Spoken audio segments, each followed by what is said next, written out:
Assalamualaikum warahmatullahi wabarakatuh.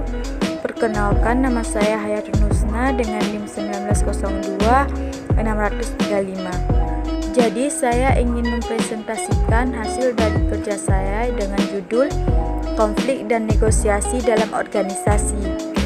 Jadi konflik adalah situasi di mana dua orang atau lebih menunjukkan ketidaksetujuan terhadap isu yang berkembang dalam organisasi. Situasi yang menunjukkan antagonisme di antara satu dengan yang lain. Selanjutnya itu ada 4 tingkatan konflik dalam organisasi. Yang pertama itu ada intrapersonal, konflik yang terjadi di internal individu.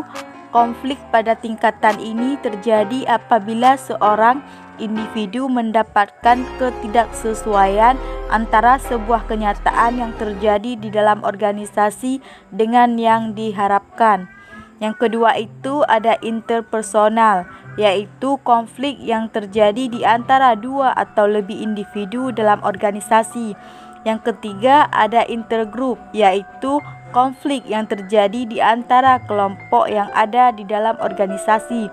Yang keempat itu ada interorganisasional, yaitu konflik yang terjadi di antara organisasi.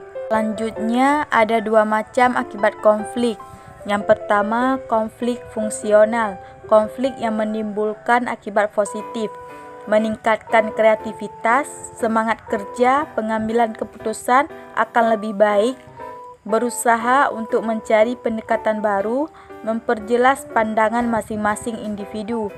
Yang kedua, konflik disfungsional atau destruktif, konflik yang menimbulkan akibat negatif, menimbulkan kecemasan pada diri individu, meningkatkan ketegangan dalam berhubungan dengan individu lain, menimbulkan rasa tidak percaya dan curiga.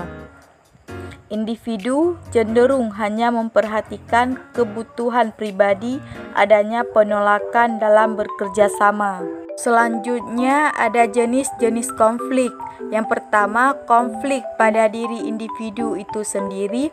Yang kedua, konflik antar individu. Yang ketiga, konflik individu dengan institusi. Selanjutnya ada negosiasi. Negosiasi adalah proses tawar-menawar dengan cara berunding guna mencapai kesepakatan bersama antara satu pihak dengan pihak lainnya. Selanjutnya tujuan organisasi. Yang pertama, tujuan agresif, berusaha memperoleh keuntungan dari kerugian pihak lawan. Yang kedua, tujuan kompetitif, berusaha memperoleh sesuatu yang lebih dari pihak lawan. Yang ketiga, tujuan kooperatif, berusaha memperoleh kesepakatan yang saling menguntungkan. Yang keempat, tujuan pemusatan diri, berusaha memperoleh keuntungan tanpa memperhatikan penerimaan pihak lain. Yang terakhir, tujuan defensif, berusaha memperoleh hasil dengan menghindari yang negatif. Selanjutnya ada syarat-syarat negosiasi berjalan efektif. Yang pertama, quality. Quality adalah proses negosiasi yang menghasilkan sebuah kesepakatan yang berkualitas dan memberikan kepuasan dari semua pihak. Yang kedua, ada efisiensi, di mana proses negosiasi tidak menghabiskan waktu dan biaya yang tinggi. Selanjutnya, harmoni adalah proses negosiasi harus tetap bisa mempertahankan hubungan yang baik di antara individu yang sedang melakukan negosiasi. Selanjutnya ada unsur-unsur dalam organisasi. Yang pertama, ketergantungan dalam suatu tingkatan antara pihak yang terlibat. Yang kedua, ketidaksepakatan atau konflik, baik konflik nyata atau konflik tersembunyi.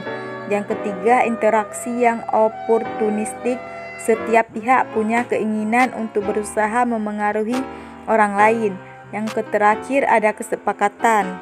Selanjutnya ada jenis-jenis negosiasi. Yang pertama, negosiasi kolaborasi. Yang kedua, negosiasi dominasi. Yang ketiga, negosiasi akomodasi. Yang keempat, negosiasi menghindari konflik. Selanjutnya ada strategi negosiasi. Yang pertama, menetapkan tujuan lebih tinggi. Yang kedua, memisahkan antara orang dan masalah, lebih difokuskan pada kepentingan, bukan pada posisi. Yang ketiga, munculkan pilihan-pilihan yang menggantungkan kedua belah pihak. Yang keempat, menggunakan kriteria yang objektif.